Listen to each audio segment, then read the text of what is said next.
Hey everyone, the exercise of the day today is hill work. I want to talk about thinking outside the box, riding outside the box, and taking your horses out on some hills if you have access to them.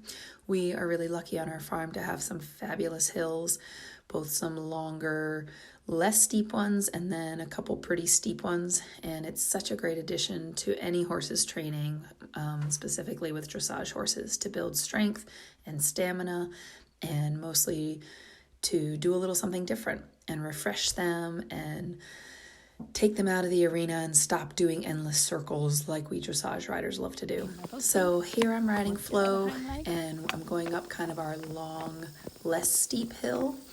And my dad raises cattle, so we have these fields, and over the years we've picked them mostly free of rocks and filled in holes. So that's the biggest concern, is that you're not just charging up a hill and you don't know what the footing is like.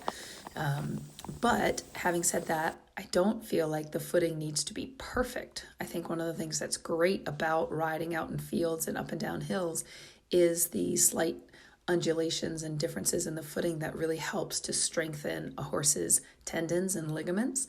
And then of course, pushing up a big hill like this really helps to strengthen the hindquarters.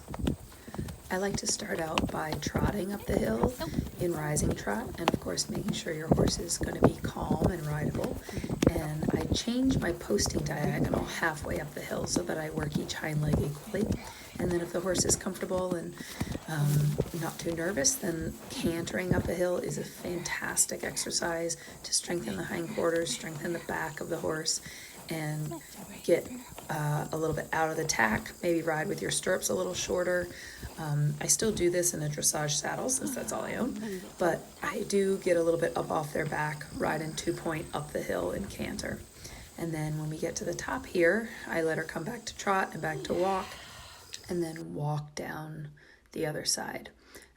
This hill that I'm going up now is the steeper one, so coming down it on the other side is not too terribly steep, but it has moments that it's a little bit steeper. And so I usually just walk down it. This was also early in the morning, so there was a lot of dew on the grass, so I'm not going to trot or canter down this hill and have her slip. Trotting down a slight incline is a great strengthening exercise. So it's not that I will never trot or canter down a hill, but down a steep hill, I don't really feel like doing a Man from Snowy River impersonation. So we just walk down the hill. But going down the hill is extra strengthening for their stifles. So it's a great thing to do. I don't even mind if they stop every now and then and take a bite of grass. Again, I really want this to be a fun day for the horse. So when I go down the hill, I just sit back a little bit. I give her her head,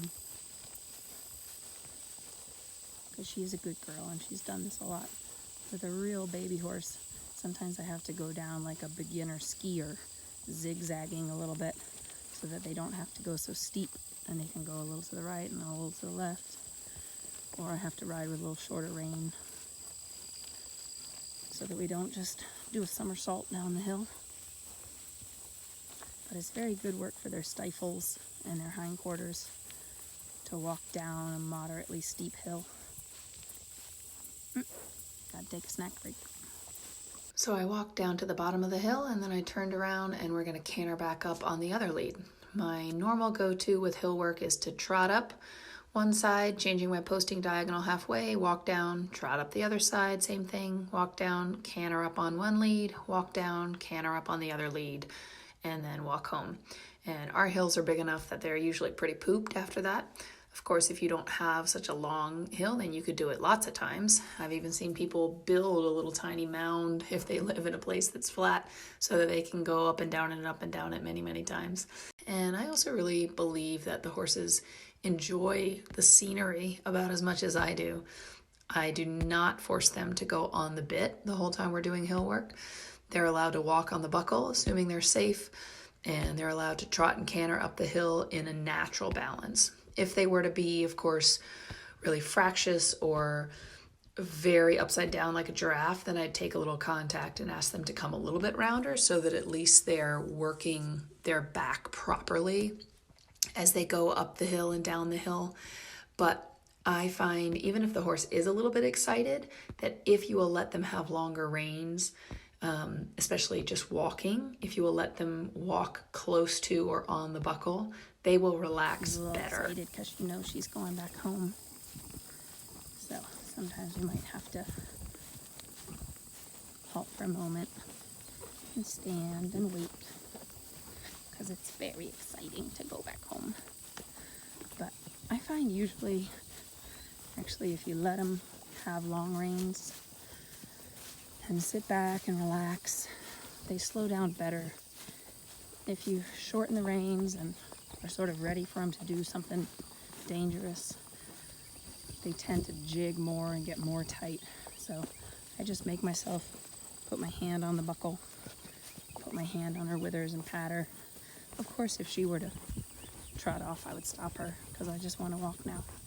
But she'll relax more if I let her have her whole head and neck. So I hope you enjoyed coming along with Flo and me on our hill work, and I hope you consider trying to incorporate it into your training at home. Let us know any questions and subscribe for more videos.